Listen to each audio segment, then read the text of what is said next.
The jackals. Hyenas. They're barking at him, laughing at him. They nip his toes and eat the food that's in his domain. They do this, and they get closer and closer and bolder, till one day, that lion gets up and tears the shit out of everybody, runs like the wind, eats everything in his path. Because every once in a while, the lion has to show the jackals who he is.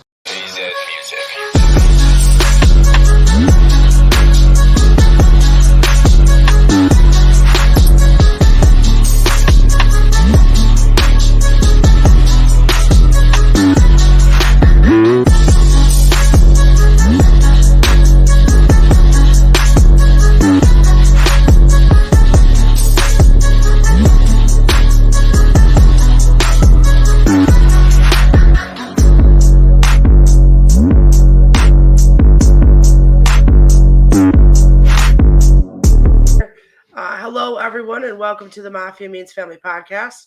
I am Mafia Mom. I'm Mafia. Make sure to like, comment, subscribe, and click that notification bell. All right, so we had a little bit of an adventure. 2 weeks ago, we weren't here because PJ had a concert, and then last week we weren't here because we went on a little trip, but the trip kind of went wrong on us. So why don't you discuss what happened? So we went on a trip to Lancaster, and as we were coming back, we hit this huge snowstorm. I'd say probably near Batavia, and so we got stuck in, and we had to stay in a hotel for the night. Yeah, we kind of missed Christmas, but Santa still left presents. Yeah, so we got stuck trying to come back home, and in the blizzard conditions, could not see anything. I've lived in Buffalo, Western New York, my whole life. I've never seen visibility that bad before. Ended up having to turn around, go to a hotel, stay for one more night, right? Then we made it home safe and sound on Christmas, and still had our Christmas on the 26th, right? Yep. All right. So overall, how was your Christmas, other than the whole postponing it for a day? It was amazing. Honestly, I liked postponing it for a day. It extended Christmas. What kid doesn't want that? I agree with that, and it's good that you're looking at the upside of things. Why don't you show off your hoodie here too? It's not a new hoodie, but you got your Bills Allen hoodie on, right? Very cool. All right. So let's go ahead and get into. We have 2 games to recap instead of 1. So let's go ahead and get into, first off, the Dolphins game. Now, we won the Dolphins game, right? 32-29, I believe, was the final. What did you think of that game? Well, it was definitely a really good game on the offensive part, but missed tackles.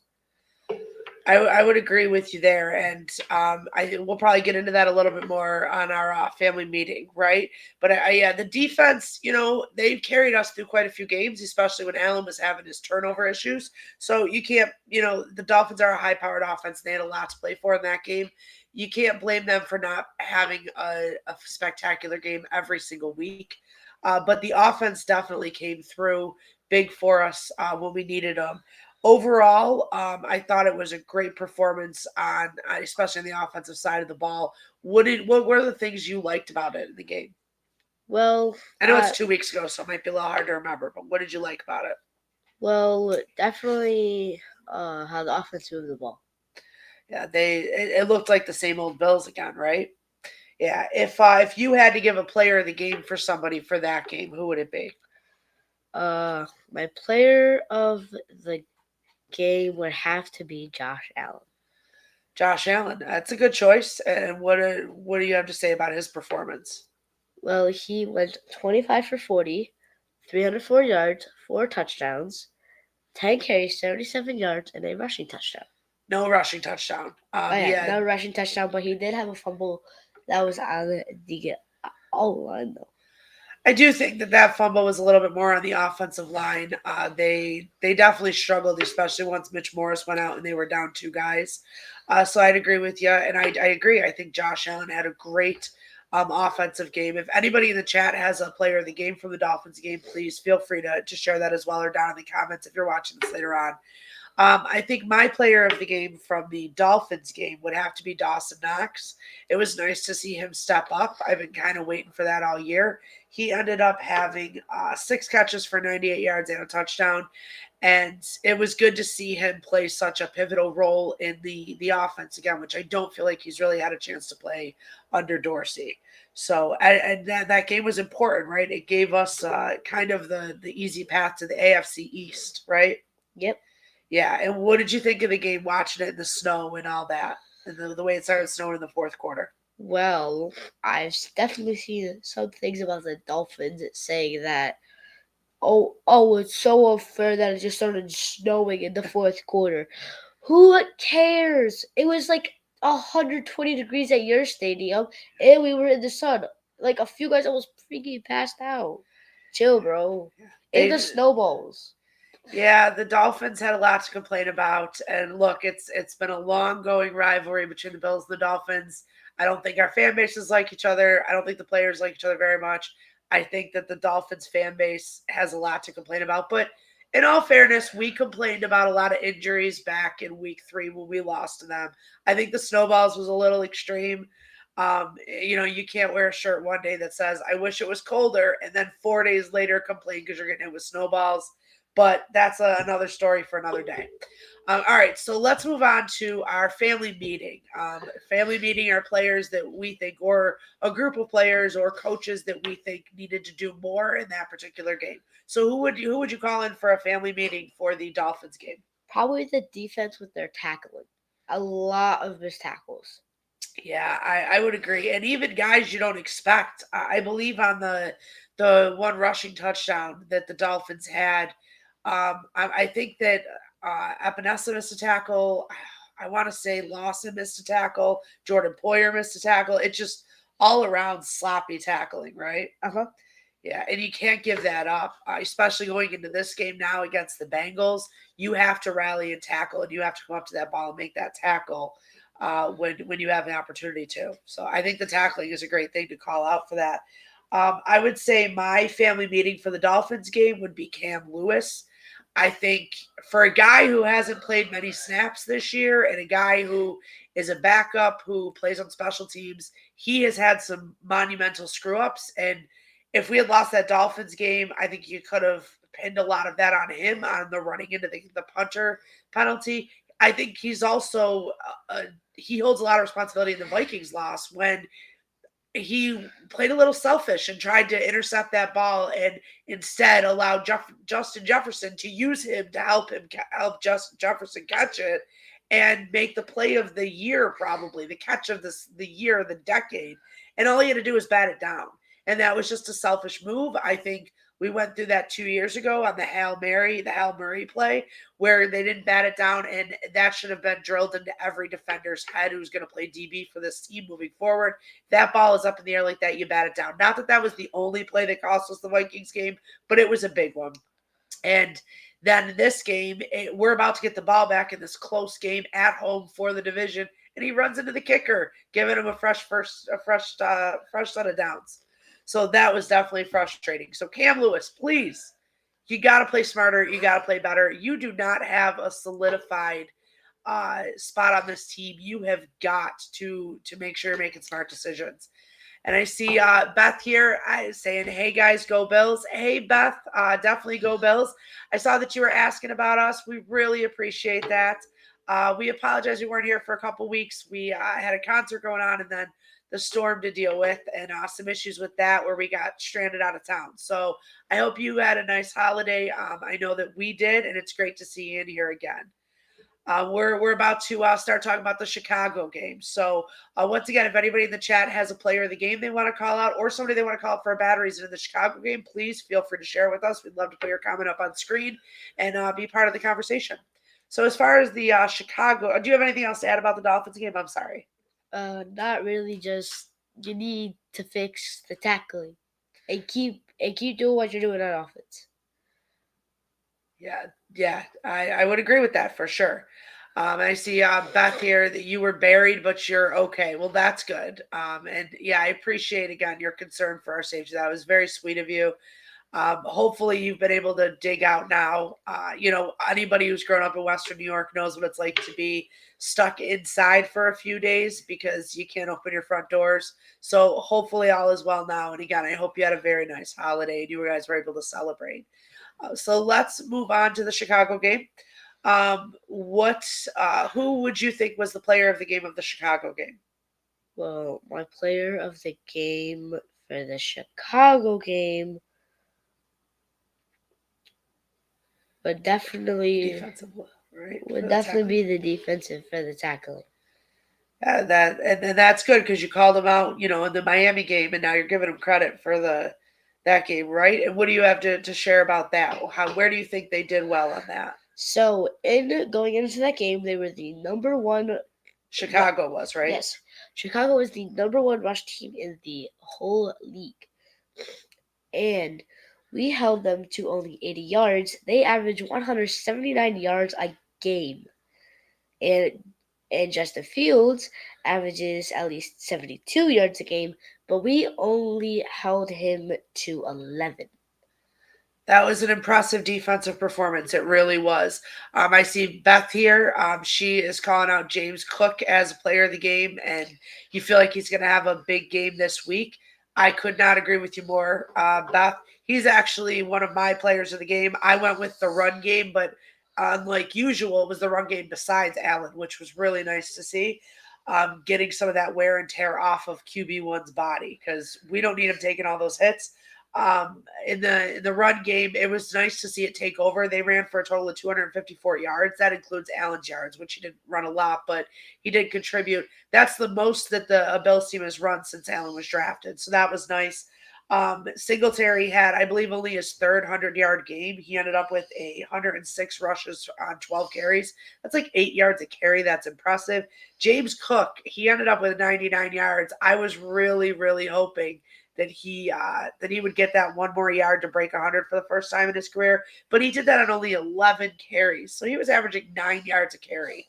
And I don't know if you know this, BJ, or if you guys out there know this, but James Cook is actually averaging the most yards per carry for all qualifying rookie running backs. So any rookie running back who's carrying the ball a substantial amount of time, he's actually averaging like 5.4, I believe, yards per carry, and that's impressive. I see Beth here, less heart attacks this week. Yeah, that it would be nice to not have to worry that our QB is about to get his head taken off 5 or 6 times a game. That would be really nice to have that break. So totally with you there, Beth, for sure. Now, as far as the Chicago game goes, did you have anybody that you wanted to call out? Not really. Everybody played very well. I'd agree with you. And Beth, I don't know if you or anybody else in the chat has anybody that you'd want to call out as far as their performance in the Chicago game. I thought overall it was just a good performance by the team. It wasn't great. It wasn't spectacular, except for the running backs. And I do think the defense played really top notch, but nobody specific stood out one way or another for being really over the top and in a great game or a bad game in any way. So that's okay with me, though. If we're winning games in December and January, I don't really care if we have a superstar who's doing it or not, as long as we're putting another notch in the W column, right? Yep, definitely. All right. So let's move on to fact or flag. Oh, we have one more comment here by Beth. You want to read that one? Yeah, sure. It was a good game. I like to see more Gabe. He's been off. What do you think of that? Because I'd agree with that. Gabriel Davis has definitely been off. He has had a lot of drops this season, definitely more than is normal. Yeah, I would definitely agree with that. I think we may have talked about that last show, possibly. Yeah, we did. Go before the last 2 interceptions. 5 of Allen's 11 interceptions was when he was throwing it to Gabe Davis, and he does not target Gabe Davis anywhere near where he targets Stephon Diggs, or so it's a lot for the number of targets that he's had. There's definitely been something up with Davis. I don't know if it's still that nagging ankle injury. I don't know if he got in his own head. I don't know what's going on. I do feel like the last few weeks he's had an increase in production, and that's been good to see. I also think they're overall the offense, other than Diggs, has been stepping up more, and we need that support from those secondary players. Hoping he kicks in playoff mode again by Monday. I'm with you there, and we have to be in playoff mode. We're going to talk about the Bengals game a little bit later, but this is playoff time. Period. You want to play in Orchard Park in January and into the playoffs. You need to win this game, and that's what it is. That was your goal at the beginning of the season. Finish it, because here's your chance. So we'll definitely come back to that for sure, Beth. But great point. So factor flag. You ready to go? Yeah, go on. All right. So Allen and McDermott together, and feel free in the chat to play along. Allen and McDermott together are 2-2 in regular season games in January. Regular season games in January. You think that's a flag? Okay, you are correct. Do you have any idea what their record is? 4-0. 4-0. Close. It's 3-0. So the season used to be over by the end of December, the regular season. So they haven't played a lot of games in January, but they are 3-0 in January. Now the tricky thing is that that's obviously regular season. They're undefeated in January, period, regular season or postseason at home. But on the road, they have not won a game in January. So that's a little scary going into playing in Cincinnati. We lost both games to the Chiefs, obviously, and that game to Houston in January. So those are the 3 losses that we have in January. But good job. So you're 1 for 1. Beth mentioned he looks like he's running routes different than last year, talking about Gabe Davis. It doesn't flow like it did last year, not as fluid. I think that's a great point, and that's why I feel like it's crazy to think of a guy just dropping off out of nowhere. So I think there's got to be a nagging injury that's bothering him. Maybe it's that ankle that came up last year, the year before, and at the beginning of the season. I'm hoping if that's the case that he's finally getting healthy. He plays more snaps than any other receiver on the team or any other pass catcher, anybody but Allen, basically. He plays like 90% of the snaps. So that's a lot on his body, and maybe the coaching staff can give him a little rest here and there so that he doesn't have that wear and tear and maybe doesn't feel the injuries like that. If we can win an Arrowhead, we can win anywhere, just saying. I'm with you. I don't believe that we are incapable of beating the Bengals in any way, shape, or form. We are our own worst enemy. So if we don't beat ourselves, I think we win this game. It's great points, and definitely we'll talk about that much more when we get into the Bengals side of it, because I agree with everything you're saying, Beth. You're speaking my language. Okay, question number 2, factor flag. All right, so let's see here. Allen has thrown multiple TDs, okay, so at least 2 TDs in every Monday Night Football game he's played in, except for the game against New England last year and the high winds. I don't count that one because it was really hard to throw the ball anyway. So he's thrown at least 2 TDs in every other Monday Night Football game he's been in. Factor flag. I feel like that's a fact. You feel like it's fact? You would be correct, sir. Good job. You're 2 for 2 here. So Allen has 17 touchdowns and only 2 interceptions in 5 Monday Night Football games, excluding that one against New England. Now, in that game, he had 1 touchdown, no interceptions, but it was just such a weird – great job, Beth. That was a fact. That was such a weird game in New England that I just don't see how – I don't think you should count that against him. Nobody could throw the ball. The Patriots threw the ball 3 times in the whole game. It was just an anomaly. I take that one right out. But 17 TDs and only 2 interceptions in 5 games is impressive. He has done well in primetime games, our offense and our team has in general, but Allen has really shined in those games. So also just a little fun fact, he's had over 100 passer rating in 4 out of 5 of those games. You know your Bills. Very true there, Beth. You're proving that right now. So he clearly shines in those primetime games, and that's good to see. And we need that from him again. The only game in Monday Night Football that he didn't have over 100 passer rating, I believe, was the Chiefs game from 2020. That was in front of no crowd. And it was one of his first Monday Night Football games, and the weather was raining again. Allen was also dealing with a shoulder injury at that point. So it was, again, just an odd game.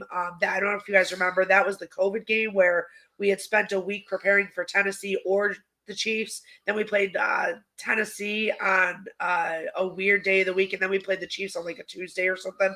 So it was just a really weird schedule. It was all off. But Allen, he's done really, really well on Monday Night Football games. So it's great. Okay, ready? Fact or flag? Allen has never had a rushing TD in Monday Night Football. Flag. All right, we'll give everybody a chance, see if anybody else wants to chime in here. Allen has never had a rushing TD in Monday Night Football.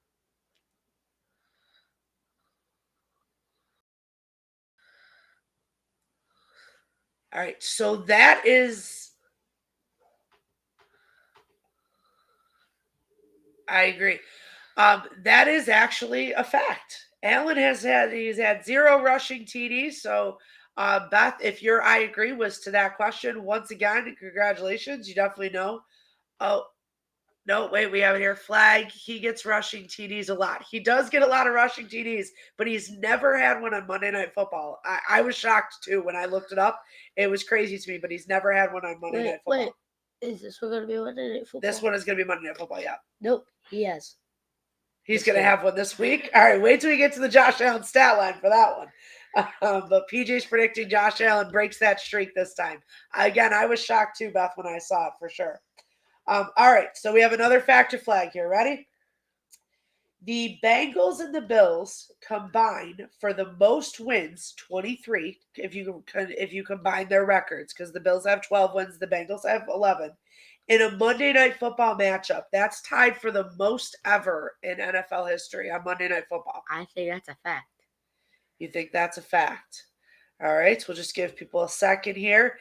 So 23 wins, which is the number of wins the Bills and the Bengals have combined. That is tied for the most ever for a Monday Night Football matchup. And Beth says true here. You say it's true, and it is true. Beth, I don't know if you listened to Chris Brown and Steve Tasker, but they were discussing it on there, and I just found that as a fascinating fact that gives you kind of an idea of how rare it is to have two really good teams that you know are going to be good at the beginning of the season when you make the schedule facing each other at the end of the season. So it is 100% true. Congratulations, PJ, or Mini Mafia. You got that again. Good job. All right. Let's see here. We have one more here. So Bengals are undefeated at home this season. I actually think that's true. You actually think that's true? I don't know because I haven't watched any Bengals games. You haven't watched any Bengals games, okay? Beth here since decades ago. Yes, it's been a long time, and you do listen to One Bills Live Daily. Yeah, I love that show. I love Steve Tasker. He was my favorite. I do listen to it sometimes. You do listen to it when you can, right? Yep, when you're doing chores. So, you believe the Bengals are undefeated at home, right? Yes. Well, excuse me one second, guys. I'm so sorry. Oh, the cold is definitely killing me here. All right, so I'd say true to that too, Minnie. That's what she thinks. Thank you. Actually, they are not. They've lost one at home. They're 5-1 at home. So again, close. I know some of these are a little hard. You're just kind of taking a shot in the dark. 3 for 5. Yeah, but you did good. You had a winning record, right? You were above 500. All right. 60%. That was good. Good job. All right, so let's move on now. Let's talk about the Bengals game. So I know Beth had already. We will make that too. Let's move on to the Bengals game. So I know Beth was mentioning Gabe Davis, wants to see Gabe Davis stepping up. I completely agree with that too. And that actually kind of leads into who your players to watch are. So what do you think is going on for the Bengals game? Who are your players to keep an eye on? My players to watch are the receivers, but mostly Diggs. He's been very quiet lately. He has. You're right, and you have some info to back up that opinion, right?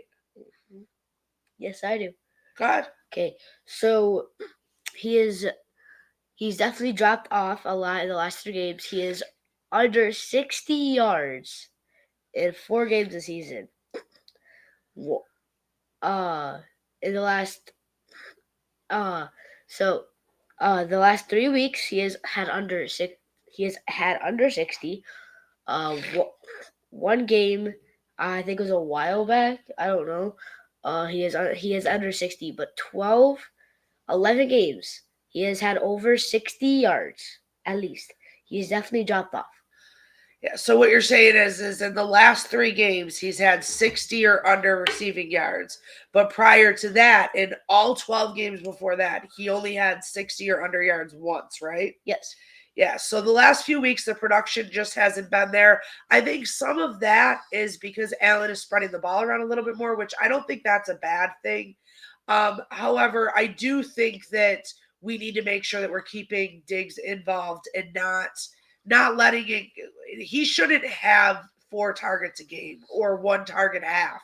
He is the best playmaker on this team outside of Allen, and we need to make sure we're getting the ball in his hands or at least targeting him because he draws so much attention from the defense. So even if he isn't making play after play after play, him just drawing double teams is opening up the rest of the field for other guys, right? Yep, definitely. Yeah. And Diggs is one of your favorites. So I know you like to see him get in the end zone. Yes. I know you like to see him make big plays. And I think everybody has seen him get a little frustrated on the sidelines lately. And I can't blame him. When the offense isn't rolling and he's not getting the ball, any true competitor is going to get frustrated with it at that point. Now, if the offense is doing really well and he's not getting it, I don't think he complains about it. That's not the guy he's been in Buffalo. I know he was kind of like that in Minnesota at times, we heard, but in Buffalo, we haven't seen that side of him. So I would really like to see them get more involved too. Now, you think he's going to have a big game this week? I do think he's going to have a big game this week. I definitely would love to see that. I'd love to see him have, 8 catches for 120 yards, something like that, and get it again to the end zone. That would be awesome to see. My players to watch for this week, and Beth agrees with you there too. So you definitely have other people know where you're coming from. My players to watch are going to be the DBs for this. Oh, McKenzie's been iffy too. McKenzie's been driving me nuts all year. I love McKenzie. I root for him. I think he's got he brings a lot to the team, but the drops and I can't handle him. And I think what it is that McKenzie has to play that gadget role more than he plays the every down slot role. I'm hoping Beasley coming back in will take some of the pressure off of him because some of the mistakes McKenzie has made, they've been game changers, and you can't have that out of one of your starters with repeating throughout the season. And I feel like that's what McKenzie's done to us. It's been multiple games where he has made a mistake that could have really lost us the game or really ended our momentum on offense. So 100% agree with you there, Beth. As I was saying, my people to watch for this game coming up are the DBs for the Bills. So we have Trey White. I know he's still getting back to his old self, but he's been getting burned a little lately. I mean, let's be honest. We all believe he's an all-pro player still. We all believe he will get there. But lately, he has not been an elite DB. He has not been an elite quarterback. He's given up some big plays. I think what a lot of it is he's just not trusting his instincts. And he's second guessing himself a little bit. I don't think it's a physical thing. I think it's a mental thing. I think it would have went really far if he had made that interception in I believe it was the Bears game that him and Hamlin kind of collided. Yes, I think that would have. White should have had that. Yeah, and I think that would have went a long way for him to get his confidence back. And Beth here is agreeing with us. Yeah, love White, but he's still working back. I agree with you there, and I know it's a process. We're getting close to that time now where this is what we need him for. And I think this Bengals game, especially on prime time, is a perfect chance for White to come out and show us some of the flashes of what old Trey White was, because we miss him back there. The other DBs I wanted to mention real quick, Poyer's missed some practices this week with a knee injury. Now, I know he's missed practices in recent weeks. I think he'll play, but we need him out there. As it's been drilled into our heads, we are undefeated when Poyer plays, and I believe we're 1-2 without him. So we need Poyer in there. He's too vital back there, especially without Hyde. So we have to have Poyer in there. And then Elam versus Dane Jackson. Dane Jackson has been just as frustrating as McKenzie has been, especially these last 6 weeks or so. I think Elam has started to really come on, and I want to see a lot more Elam, especially in this game.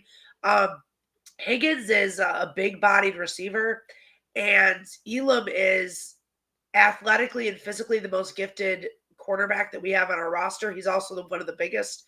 I think that you need to double, or I'm sorry, not double, because that implies that it's a man-to-man, just straight up defense. But you need to shade coverage to Jamar Chase's side, let White cover Chase as much as possible, and let Elam cover Higgins. I think that is the better coverage for us to win those battles than it is than having White on Higgins. I think Higgins is just a little bit too big for White.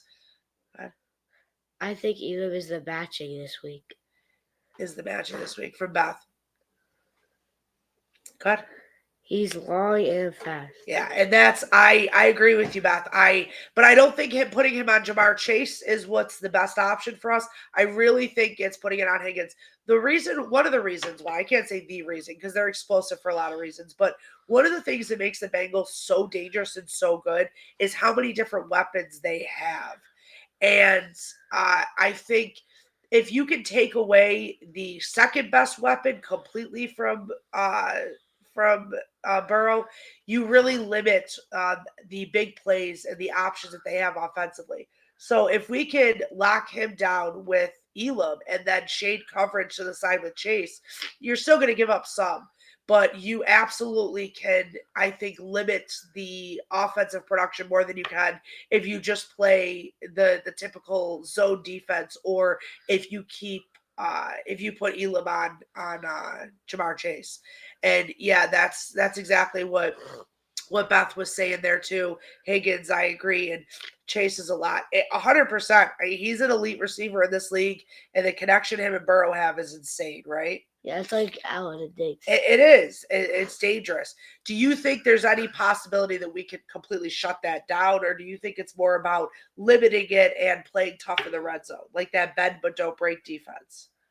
I really think that taking Chase away completely will definitely hurt the offense because. But do you think we can take Chase away completely? I don't think we can take Chase away completely. Sometimes he just gets open. You can't do anything about it. It's good defense. Like, we can't limit him completely. We can definitely limit him a decent amount to take him away enough. Now we shift sides to T. Higgins. And if Elam is on Higgins and plays good, I think we win this game.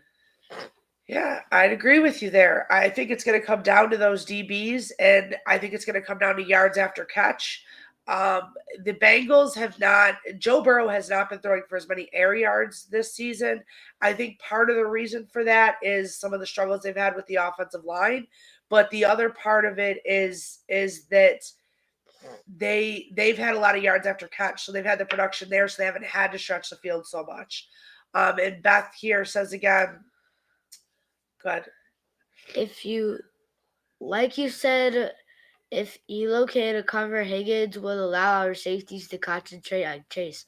That is very much true. Our safeties, if we can double team Chase, and if Elam does good on Higgins, this will definitely be the shut down the receivers. Yeah.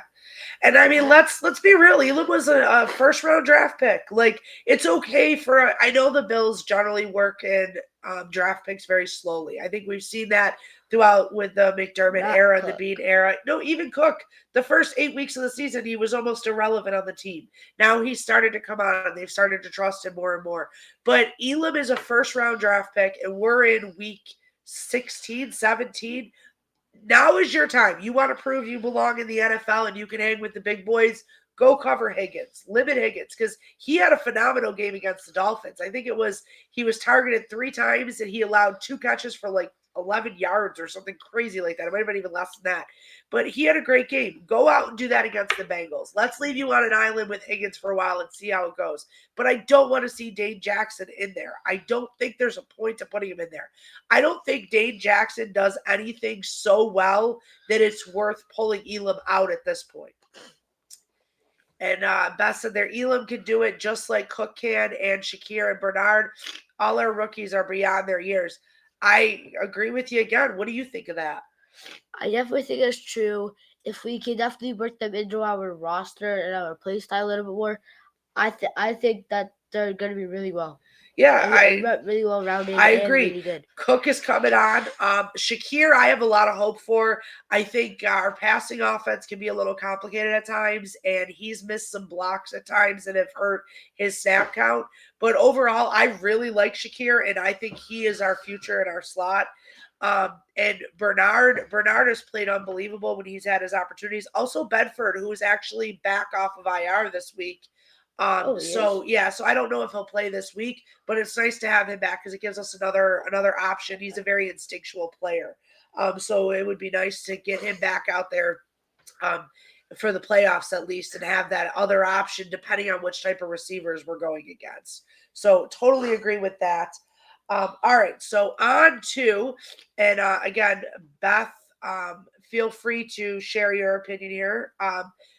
Josh Allen's stat line. And she said, yeah, that's exciting. Yeah, absolutely. It's nice to have him back. So Josh Allen's stat line, PJ, go for it. This is actually my favorite part of the podcast, actually. Josh Allen's stat line for me, 350 yards, 27 for 33, 1 interception, and 3 touchdowns. For his rushing, 5 attempts, 50 yards, and 1 touchdown. Wow, that would be quite a night. I think it's very possible. I definitely think that. I don't think it's out of the realm of possibility, especially with the way he's performed on Monday night. But that would be a big game for him, and I think it would prove a point. I'm hearing a lot of national people talking about how, that the Bengals are the hottest team in the league, and the Bengals are better than the Bills. Most of the experts are picking the Bengals. Look, I get it. They've won 7 in a row. They went to the Super Bowl last year. They're a great team. I take nothing away from the Bengals. I got nothing but respect for that team and their fan base. They remind me a lot of the Bills fan base. They're passionate. They're loyal. They're not bandwagon jumpers. I root for them when they're not playing the Bills. Like if the Bills, when the Bills got knocked out of the playoffs last year, I wanted the Bengals to win the Super Bowl. I like them. But I do think the Bills have earned some respect, and the Bengals should have lost last week to New England. They went down 17-0 to Tampa Bay the week before. When the Bills do that, all these national talking heads are like, oh my God, what's wrong with the Bills? The Bengals do that, and Joe Burrow is getting player of the game. Like, are you serious? I might say a bit more rushing just because of clutch and situational football. I think that's possible. We've seen Allen in those big moments, in those big games, be very willing to use his legs more so than in the games that I know they all matter, but that don't matter as much. I think how much Allen runs will be a direct result of 2 things. One, how the offensive line holds up. Mitch Morris is back in practice this week, so it would be really nice if he could play. I think first and foremost, though, is his health. So I hope he's okay. He's had a lot of concussions in a short amount of time.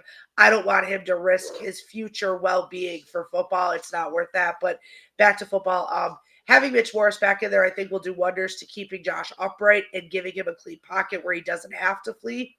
But I think the other thing is the production of the running backs. If Singletary and Cook are picking up 6, 7, 8, 9 yards a carry, I don't think Allen feels the need to run as much. Whereas if they're not getting production, then he's going to have to run, right? Yes, definitely. Sorry. So I think it's very possible that we see Allen running more. I don't think it's a guarantee. I think it depends on other factors. Excuse me again. I'm so sorry. And then Beth says here, I think we may also see less long attempts and short, quick passes in a run game. Something a little different that we have shown this year will throw off what the Bengals, have studied on film for us. So what do you think of that? What do you think of kind of trying to throw them off a little bit and break some tendencies and play a little bit differently than we have them? I definitely think that is a smart way to play. I definitely think that we should still do like medium passing, maybe some long passing, like just to move the ball down the field and You got to and keep the definitely get some defense yards. honest, right? You don't want Yeah, them to on press their up too heels. far. Yeah, but sometimes that's a great way to hit one of those big shots. If Allen's willing to stay patient, which I think patience is the word of the week on both offense and defense. The Bengals offense operates by like the way the old Patriots offense did. It's death by 1,000 cuts. It's they get 6 yards here, they get 7 yards here, 10 yards here. It's dinking and dunking down the field. It's not big shots. The defense has to remain patient, rally to the ball, and make their tackles. On offense, Allen has to be willing to throw the ball away. He has to be willing to take the check down. He has to be willing to take the layups, which we hear all the time. It's such a cliche, but take the layups and stop trying to force the ball deep if it's not there. And then Beth says here, Allen will make those calls if they are available, I'm sure, but the calls I think will be short and sweet, literally. I hope so. And I trust Allen's instincts, and he's such a competitor that he's going to do whatever he can to try to win the game. So if that means taking off and risking his body, he's going to do it. Let's face it. Eat the clock, do it smart against a smart team. Yeah, I'm all for playing the possession game here. They are going to play the clock running and the kind of West Coast offense style where they're just picking up short yardage at a time. So we should be doing the exact same thing. We need to be productive in the red zone. We can't be settling for field goals because they're too high powered to do that against. And I think we'll have opportunities to move the ball. I really do. I think as long as our defense come up with a couple key stops, I think we'll be okay in this game. But I think it's patience, both sides of the ball for sure. So my Josh Allen stat line is just slightly less than yours. I have him at 315 passing yards. I have him at 4 total touchdowns. I couldn't decide if I thought they were all going to be through the air or 3 through the air or 1 on the ground. I couldn't decide for sure, but 4 total touchdowns. I do think he's going to have 1 turnover. Unfortunately, I feel like the games that we haven't had a turnover this season have been very rare.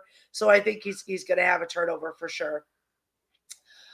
So on to, I know Beth doesn't make predictions, but if anybody else who's watching wants to make a prediction, like I said, even if you're watching this later on in the comment section, we would love to hear it for either a Josh Allen stat line, or a score prediction. But score prediction, go ahead, Mini Mafia. What do you got? My score prediction is a whopping 38-35. 38-35. And who do you have winning? Bills. Wow, it's a high score game, right? 73 points in total. Yeah. Do you think it's going to go to OT, or how do you see it playing out? I think either we're gonna go to OT or Bass is gonna kick the winning field goal. Okay. All right. Beth said here, I think we will force more turnovers than we will be the cause of. So you think we can force them into more turnovers than we'll commit? I think is what you're saying there. That would be great. If Allen plays smart football, I would 100% agree with you. To me, it's going to depend on how smart Allen is with the ball. We do have a score prediction here from Mafia Sports Report. You want to read that? Bills 34-24. That would be a lot less racing heart, right? I'll take a 10-point win in that game. That'd be good to see. So, yeah. So you said that you think it'll either be overtime or a last-second Bass field goal. Is that what you were saying? Yeah. Yeah. And do you think like we did in the Miami game? Okay. All right. Fair enough. And do you think that we'll force any turnovers on Burrow in that offense? I do think we'll force 1 or 2, maybe like a fumble since we have some decently hard-hitting guys, or some interceptions. Okay. All right. I think Beth agrees with you here. You want to read Beth's comment? I see Bills for sure. OT or not. OT or one of those smart endings where we play the clock. Yeah. So she obviously agrees with you because that's exactly what you were saying, like the Miami game where we just run the clock all the way down and then kick that game-winning field goal, right? Yep. Yeah, I would love to see that. I am a little hesitant to give my score prediction here. I don't mean to be a Debbie Downer at all. I really, really don't. Unfortunately, at the beginning of the season when I put together games, win and loss and all that, This was a game I saw us dropping. I still thought we would get the number 1 seed, and I hope I'm wrong. I really, really do. I hope I'm wrong. Unfortunately, I see it being another close game, just like Beth was saying, just like you were saying, but I see the Bengals eking out a victory 34-31. And it kills me to say that, and I want to be wrong so bad. I worry about the turnovers, and I worry about who is going to be that closer on defense without Von Miller, because this is the kind of game that we brought him in for. I don't think this means the season's over. I don't even think that this means we can't get the number 1 seed. I think it's very possible the Chiefs could drop one next week to the Raiders. It's a little less likely without Carr playing, but I think it's possible. I want to be wrong. I just don't know if we're going to come through on this game. It scares me. This game worries me. Debbie Downer. I know. I feel horrible. I really, really do. I don't want to pick the Bengals, but I have to be realistic, and that's what my head tells me, not my heart. I want to be wrong. If I'm wrong, everybody can rub it in my face. I'm happy to take that crow. Unfortunately, that is how I see it. And Beth said here, Oliver and Rousseau have that D line. I hope so. I want to see them. If I see it one game, I'll be a believer. That'll be it. I need to see one close game, though, at the end where one of them comes through and makes that big defensive play. And Epinesa has been on fire. I agree. There's been guys who've been stepping up. But when I think about that big moment, like that play where we forced the pick on Mahomes and back in whatever it was, week 5, week 6, where Von Miller had gotten the sack on 3rd down and then applied the pressure on that down and allowed Milano to come in and all that. I don't know who that guy is right now. And until I see that play get made in a big moment, I'm just having a hard time believing that one of them can they have to prove to me that they can do it before I believe that they can. I hope I'm wrong. I can't say that enough. I don't want to be right here at all. I really, really, really want to be wrong. And it's very possible I am. It's not like I'm calling for a blowout. I think it's going to be a very close game, and it really could go either way. Share your score prediction. 34-31, I already did. Okay. So, Forgot. but I just don't see us pulling it out there. So, again, I know that Beth doesn't share her score. And Mafia Sports Report shared his score with us, 34-24. I hope you and him are right, and Beth is right on the way the game will go down. Anything else that you want to share before we close this out today? Not really, just excuse me. Not really, just step up the tackling, keep on moving the ball on offense, and just keep on doing what they're doing. Yep. And I think those are word to the wise. Like, those are exactly what we need to do. Offensive production needs to stay up. Good tackling. That's going to be key this game, right? One more thing. Go ahead. And Josh Allen, if you're listening, no turnovers. We can't risk losing the ball on an interception or a silly fumble just because you threw it inbounds when you're trying to throw it away. Yeah. Tommy, no haircuts. Are Tommy's haircuts bad luck? I haven't heard about that one. So I would definitely love to hear that story. If you want to put it down in the comment section, I'd love to hear it. And Beth said when she makes score predictions that they're bad luck. I understand that. Don't make any changes. We're rolling. Too. So I wouldn't used to make score predictions because of that. So I understand where Beth's coming from for sure. Well, we thank everybody for stopping in tonight and checking us out live, or if you're checking us out after the fact. Again, please feel free to comment anything down below. We would love to hear from you. And thank you so much, especially to you, Beth, and anybody who's in here for Bill's Mafia Babes. Beth, thank you so much for being so active in the chat. Thank you for checking us out again tonight. Excuse me. I hope everybody out there had a wonderful holiday. Thank you for checking out this episode of Mafia Means Family podcast. I am Mafia Bob. I'm Mafia. Again, make sure to like, comment, subscribe, and hit the notification bell. Until next time, Happy New Year and go Bills.